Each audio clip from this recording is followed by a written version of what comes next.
ఇదేంటి జాంకాయ కదా, కానీ జాంకాయ కాదు, దీంతో కూడా కర్రీ చేయవచ్చు.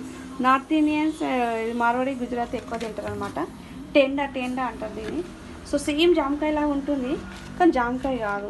దీంతో కూడా కర్రీ చేసుకొని తింటాం అన్నమాట. టమాటో వేసుకొని వండుకోవాలి, చాలా బాగుంటుంది. సో నేను ఫస్ట్ టైం టేస్ట్ చేస్తున్నా, వీళ్ళు చాలా టైం చేసుకున్నారు. నేను ఫస్ట్ టైం మా అత్తమ్మ వాళ్ళు తీసుకొచ్చినప్పుడు జామకాయ అనుకొని కోసుకొని తింటుండే, బట్ అది జామకాయ కాదు, దాంతో కర్రీ చేస్తారని చెప్పారు.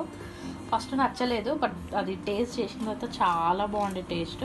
అప్పటి నుంచి నేను ఎప్పుడైనా మార్కెట్కి వెళ్తే పక్కా ఇది నేను తెచ్చుకుంటా. సో ఏంటంటే నాకు కూడా ఇట్లా చెప్పారు, జామకాయ లాగా ఉంటుంది కానీ జామకాయ కాదని చెప్పగానే అవును అనగానే మార్కెట్లో కనిపించింది ఇదేనా అదే అంటే అవును అవును అని చెప్పి తీసుకున్నాం అనమాట. 1/2 kg తీసుకున్నాం. ఇప్పుడు దీన్ని కుక్ చేసుకొని తిన్న తర్వాత టేస్ట్ కానీ బాగుంది, చూడండి బాగుంది. సేమ్